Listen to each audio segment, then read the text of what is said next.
So 2024 is coming to an end, and I thought I would give you a list of my top 10 K-dramas that I watched in 2024. I started watching K-dramas in February, so technically I've only been watching for 10 months. But I have watched a total of 60 K-dramas, which means I'm obsessed. So here we go. I'm going to start with number 10.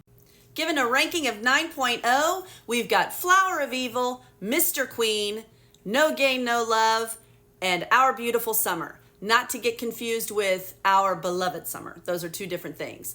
Our Beautiful Summer is actually a very short K-drama. It was 2 episodes, which really probably equated to a long movie. So maybe 2.5 hours, 3 hours worth of watching. It was fantastic. The other 3 were actual K-dramas that were 16 to 20 episodes. Loved all 4 of them. Coming in at number 9, rated as a 9.1, we've got Extraordinary You with Rowoon. Very, very handsome. Very handsome. But anyways, it was a really great show. Coming in at number 8, rated as a 9.2, we've got Business Proposal, My Sweet Mobster, Oh My Venus, and She Was Pretty. They all 4 were great shows. They were typical rom-coms. You're going to see with this top 10 list that I have a type, and it's the rom-coms. I did do like Flower of Evil was a psychological thriller, and I do like to throw those in there every once in a while, but my main thing is the feel-good rom-coms. I love those so much. Coming in at number 7, we've got Goblin, which is also called Guardian, the Great and Lonely God. We've got My Demon, My Dearest, and Doom at Your Service. Doom at Your Service and My Demon could probably be kind of interchangeable as regard to the simple plot line. Doom at Your Service, though, is a little bit more romantic, and My Demon was a little bit more mystery, whodunit, but also steamier, I guess you could say, for a K-drama. So and Gook, though, in Doom at Your Service was scrumptious. Oh my gosh, loved him. My Dearest was a very, if you want to equate it to an American show, it's very Rhett Butler, Scarlett O'Hara type of vibes. It's a drama, not a rom-com, drama. Very, very good. I'm not a big fan of historical fiction, and I'm a big fan of this show. Goblin. Yeah, I honestly and truthfully, I couldn't watch it a second time because it wrecked me. It just wrecked me. But man, I'm so glad I watched it. Probably went through an entire box of Kleenexes, honestly. But fantastic show.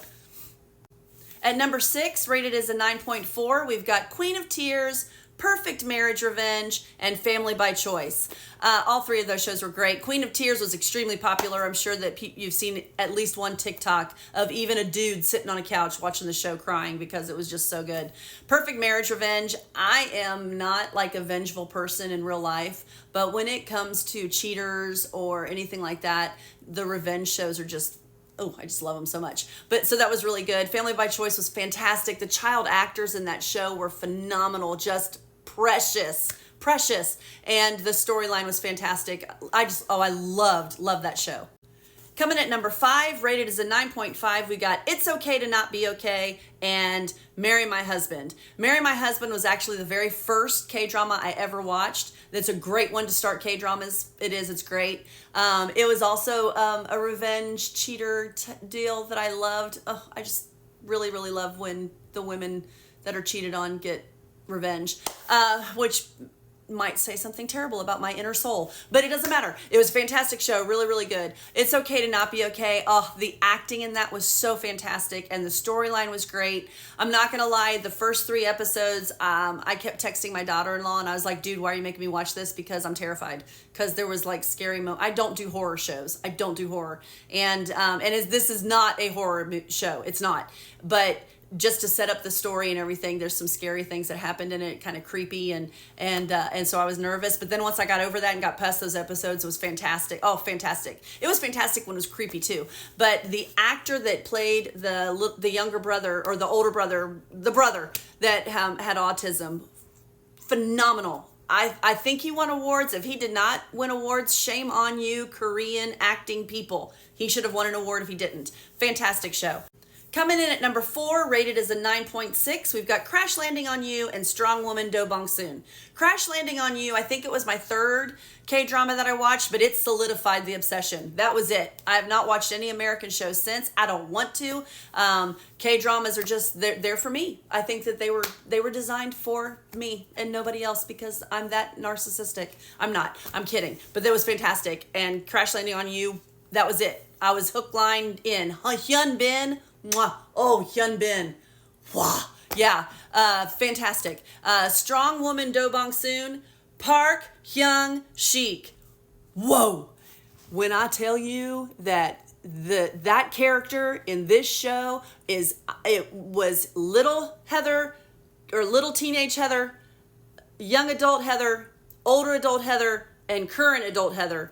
Heather's me, by the way. The fantasy of how you want your man to think about you when you're not around. It had my heart fluttering. It had my stomach all and I was feeling all the oh, look at this, I'm getting all red thinking about, oh my gosh, fantastic show. And it had so much comedy in it too. I giggled, I laughed, I swooned, and just a good show. Coming in at number 3, rated as a 9.7, we've got Love Next Door, Her Private Life, Fight for Your Way, Vincenzo, and Reply 1988. So Love Next Door is pretty new, and it's a great show to start if you've never watched K-drama before. The kid actors, again, these child actors are just so fantastic. The storyline was so great. I loved the moms that are every character in the show is fantastic, but the mom friend group, the two dads and their friendship and the relationships with them, not just the male lead and the female lead, and the second male lead and female lead, their little romance, and it was a fantastic show. Her Private Life, awesome show.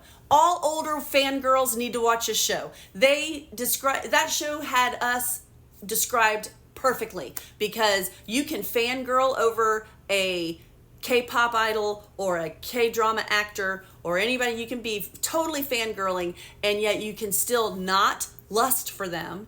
You cannot harm your relationship with your spouse because you're not fantasizing about them. You're just a fangirl.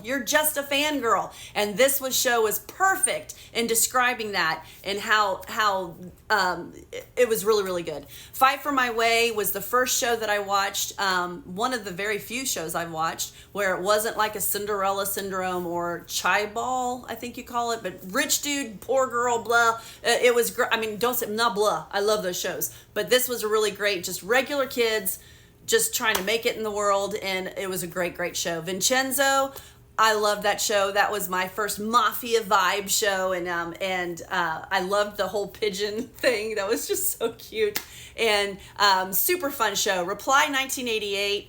It took me 6 episodes. I had to push through. Once I pushed through those 6 episodes, I liked them, but I wasn't like, what's next? Once I pushed through those, though, and I got to episode 7, I was hooked. I just sat at the TV. I didn't clean. I didn't eat. I did get up to pee, so that's good. But it was a great show. It was very like when I was a kid and I would watch The Cosby Show or Family Ties, it was that kind of a vibe. Awesome family dynamic in the show. Just a great show. Coming in at number 2, rated as a 9.8, we've got What's Wrong with Secretary Kim and Hwarang.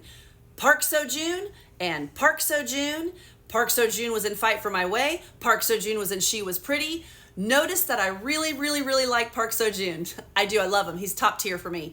What's Wrong with Secretary Kim was just great. Perfect amount of romance, perfect amount of steaminess without taking away the K-drama wholesome vibe that I love so much.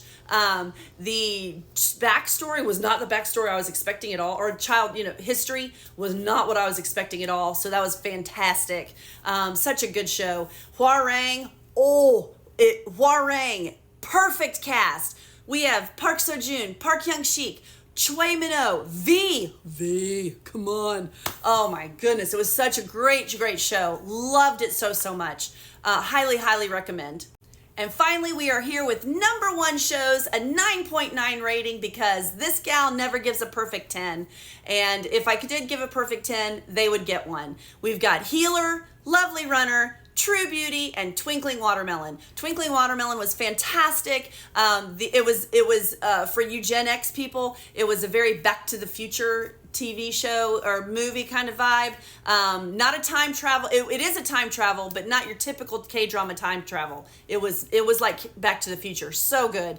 And the storyline, just fantastic storyline. Lovely Runner had me, so good. Crying, laughing, loving Sanjay. Who does not want Sanjay in their life? Oh my gosh, it was just he was beautiful, beautiful story. Healer, Ji Chang-wook, I was introduced to him in this show. This was the kind of show that it gave me like a mix of Tom Holland Spider-Man and Jackie Chan Ninja, and then the love story behind it. It was just, such a fantastic show. True Beauty was I watched it and I related to it so well because the awkwardness that she had in her Ugly Duckling stage, I lived 150%. Literally things that happened to her, I was like, oh my gosh, that happened to me. Oh my gosh, I did that in high school. Oh my gosh, I loved it so, so much. So those 4 shows solidify my number ones. I hope you enjoyed my top 10 K-dramas. I'm going to be coming out with my top 10 K-pop songs